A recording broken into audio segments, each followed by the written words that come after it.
అందరికీ నమస్తే అండి. తిరుపతిలో నిన్న ఒక దారుణమైన సంఘటనలు జరిగాయి. వైకుంఠ ద్వార దర్శనం చేసుకోవడానికి ప్రతి సంవత్సరం లక్షలాదిగా భక్తులు తిరుమలకు వెళ్ళడం సహజమే.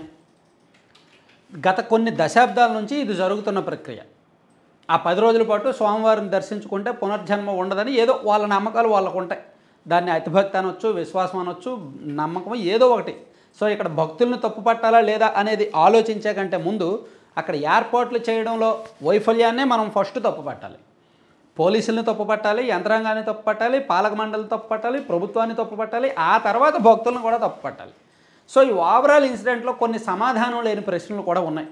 ఈ మొత్తం మీద ఈ జరిగిన దుర్ఘటనలో సమాధానం లేని ప్రశ్నలు ఉన్నాయి.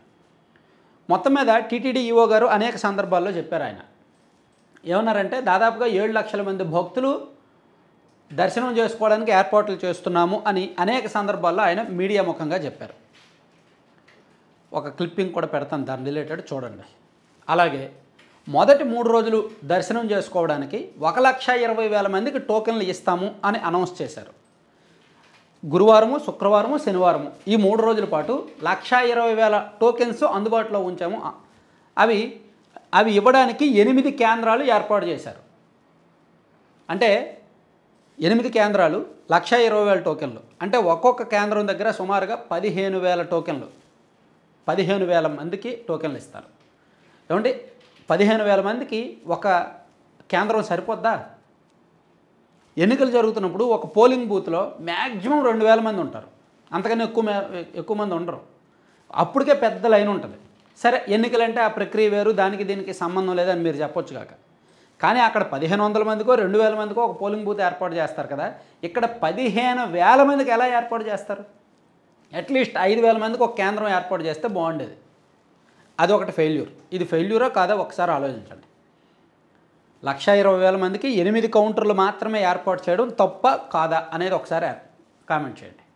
అలాగే పొద్దున్న 5 గంటల నుంచి భక్తులు లైన్లోకి వస్తున్నప్పుడు మధ్యాహ్నం 12, 1 గంట ఆ టైంకే ఆల్మోస్ట్ ఈ కేంద్రాలన్నీ ఫుల్ అయిపోయినప్పుడు వాళ్ళని మరో ప్లేస్లో పెట్టాల్సి వచ్చినప్పుడు పోలీసులు అప్రమత్తమయ్యారా లేదా?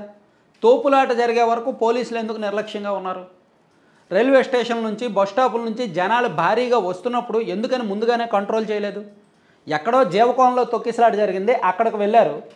ఆ తర్వాత ఇక్కడ తొక్కిసలాట జరిగిందని ఇక్కడికి వచ్చారు. అరే, అంతమంది జనం ఉన్నప్పుడు ఒక పార్కులో అంతమంది జనాలను వేసి కుక్కినప్పుడు వాళ్ళు ఒక్కసారిగా వస్తే తోపులాట జరుగుద్దేమో అని ముందుగానే ఆలోచించలేరా? సినిమా థియేటర్లోనే ఒక 1000 మంది ఉంటే తోపులాటలు జరుగుతాయని 100 మంది పోలీసులు కాపలా కాస్తారు. మరి ఇక్కడ వేలాది మంది ఉన్నప్పుడు వాళ్ళు అక్కడ భక్తులు ఏమీ ఆలోచించరు. పొద్దున్న 5 గంటలకు మేము వచ్చాము, నాకు టోకెన్ వస్తుందా రాదా అనే కంగారులోనే ఆందోళనలోనే ఉంటారు. అరే, మేము వెనుకున్నాము, మేము అర్జెంటుగా ముందుకు వెళ్ళిపోవాలనే ఆతృత ఉంటుంది వాళ్ళకి. అక్కడ కామన్ సెన్స్, మంచి చెడు అనేవి కనిపించవు. ముందున్న వాళ్ళని తొక్కుకుంటూ వెళ్ళిపోతారనమాట. సో ఈ మాత్రం ఆలోచన, ఈ మాత్రం ముందు ప్రణాళిక పోలీసులకు కానీ అక్కడ యంత్రాంగానికి కానీ లేకుండా పోయిందా? సో ఇక్కడ ఆన్లైన్లో కూడా రిలీజ్ చేసినప్పటికీ తక్కువ క్వార్టర్ రిలీజ్ చేశారు. అది 1 అవర్లోనే క్లోజ్ అయిపోయింది. దాంతో ఆన్లైన్లో దొరకని వాళ్ళందరూ ఎక్కువ మంది వచ్చేసారు. అంటే సాధారణంగా ఆన్లైన్లో రిలీజ్ చేసినప్పుడు రోజుకో 10,000, రోజుకో 20,000 రిలీజ్ చేస్తే బాగుండేదేమో. అలా కాకుండా రిలీజ్ చేసి గంటలోనే క్లోజ్ చేశారు.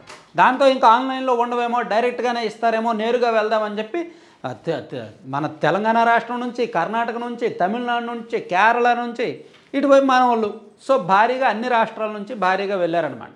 అక్కడ కొన్ని ఫెయిల్యూర్స్ ఉన్నాయి. సో జనాల్ని కుక్కేశారు, పార్కులో పెట్టేశారు. ఒక్కసారిగా ఆ పార్కు బయట పోలీసులు కూడా మాట్లాడితే కేంద్రం వైపు వెళ్ళి టికెట్లు తెచ్చుకుంటున్నారంట. ఇక్కడ ఎక్కువగా పోలీసుల మీద ఎక్కువ ఆరోపణలు వస్తున్నాయి. ఎందుకంటే ఎక్కడ ఏం జరిగినా ఫస్ట్ బందోబస్తు బాధ్యత. ఇటువంటి ఘటన జరిగితే బాధ్యులు ఫస్ట్ పోలీసులే. ఆ తర్వాత వాళ్ళకి ఆదేశాలు ఇస్తున్న టీటీడీ పాలక మండలి కావచ్చు, టీటీడీ అధికారులు కావచ్చు, ఆ తర్వాత వాళ్ళకి ఉన్నత స్థాయిలో బాస్గా ఉన్న ప్రభుత్వ పెద్దలు కావచ్చు. సో వీళ్ళందరినీ కూడా మనం దీనిలో బాధ్యుల్ని చేయాలి. దీనిలో కొంతమంది అంటున్నారు కుట్రకోణం ఉందేమని. కుట్రకోణం ఏమీ ఉండదండి. దీనిలో కుట్రకోణాలు ఏమీ ఉండవు. ఓన్లీ భక్తి, ఎమోషను, ఆతృత, కంగారు, కామన్ సెన్స్ వదిలేయడం, మంచి చెడు వదిలేయడం, ఇది తప్ప దీనిలో కుట్రకోణం అనేది ఏమీ ఉండదు. ఎందుకంటే అక్కడ ఘటన ఏంటంటే పార్కు లోపల దాదాపుగా 5-6 వేల మంది ఉన్నారంట. వాళ్ళకి ఎదురుగా టికెట్లు, టోకెన్లు ఇస్తారు. సో అది ఇచ్చే వరకు ఇది ఇలాగ ఓపెన్ చేయలేదు, పార్కు గేట్లు ఓపెన్ చేయలేదు.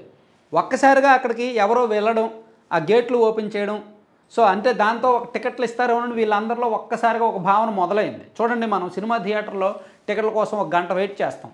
సడన్గా వాడు వచ్చి కౌంటర్ ఓపెన్ చేస్తే ఏముంటుంది, అమ్మయ్య ఇంక టికెట్లు ఇచ్చేస్తున్నారు, రిలాక్స్ అయిపోతాం. కాస్త ముందు లైన్ ముందుకు కదలకపోయినా మనం ముందుకు వెళ్ళిపోయే ప్రయత్నం చేస్తాం కదా. ఇక్కడ కూడా అదే జరిగింది. అదే టైంలో పోలీసులు గేటు దగ్గరికి వచ్చారు. ఇంకా గేటు ఓపెన్ చేస్తారేమో అనుకొని ఒక్కసారి ఉదటం వచ్చేసారనమాట. తోసుకుంటూ తొక్కుకుంటూ వెళ్ళిపోయారు. సో ఈ ఓవరాల్ ఘటనలో మనం ఆలోచించాల్సినవి చాలా ఉన్నాయన్నమాట. సో అసలు ఓవరాల్గా ఎంతమంది పోలీసులను బందోబస్తుగా పెట్టారు, ఉదయం నుంచి జనాలను పెరుగుతున్నప్పుడు అదనంగా కేంద్రాలు ఎందుకు ఏర్పాటు చేయలేదు, అసలు అంతమంది జనం ఒకే చోట వేలాది మంది ఎలా ఉంటారు అనుకున్నారు, సో ఆన్లైన్లో పెడితే ఏమైనా సమస్య ఉందని అనుకుంటున్నారా, సో ఇలా అనేక సమాధానం లేని ప్రశ్నలు ఉన్నాయి. మరి దీని మీద ప్రభుత్వం ఏమైనా దర్యాప్తుకు ఆదేశిస్తుందా? ప్రత్యేకం ఏం లేదు, దర్యాప్తుకి బృందం వేసినా ఒక వారం రోజుల పాటు ఇది ఒక హాట్ టాపిక్గా ఉంటుంది. వారం రోజుల పాటు స్పీడ్గా స్పైసీగా దర్యాప్తు జరుగుద్ది. ఆ తర్వాత జనం మర్చిపోతారు, అధికారులు మర్చిపోతారు, ప్రభుత్వం మర్చిపోద్ది, దర్యాప్తు కూడా అటకెక్కుద్ది. సాధారణంగా ఇటువంటి ఘటనలు జరిగితే అదే వేరే ఇష్యూ ఏదో వచ్చితే అటు ఫోకస్ వెళ్ళిపోద్ది, ఇది మర్చిపోతారనమాట. కానీ ఇక్కడ వాస్తవాలు ఏమిటి అనేది తెలియాలి. ఎందుకు తప్పులు జరిగాయి? అరే మనం చిన్నప్పటి నుంచి చూస్తున్నామండి, తిరుమలలో బ్రహ్మోత్సవాలు జరుగుతాయి, జనం వెళ్తారు. అలాగే వైకుంఠ ఏకాదశి దర్శనాలు జరుగుతాయి, జనం వెళ్తారు. చిన్నప్పటి నుంచి తెలిసిందే కదా, కొత్తగా వచ్చిందేమీ కాదు కదా, ఇదివరకు ఎప్పుడు జరగలేదు. ఈ సంవత్సరం మాత్రమే వైకుంఠ ఏకాదశి వచ్చింది అంటే అప్పుడు అనుకోవచ్చు, ఏమో ఎంతమంది వస్తారో మాకు తెలియలేదు అని. పోనీ 12 సంవత్సరాలు జరుగుతున్న ఉత్సవం అయితే అప్పుడు అనుకోవచ్చు, ఎంతమంది వస్తారో మాకు తెలియలేదు అని. ఎంతమంది వస్తారో ముందే తెలుసుగా, అంచనా వేసుకున్నారుగా. సో ఇక్కడ ప్యూర్లీ ఫెయిల్యూర్ అనమాట, అడ్మినిస్ట్రేషన్ ఫెయిల్యూర్, పోలీస్ ఫెయిల్యూర్ స్పష్టంగా కనిపిస్తోంది. Thank you.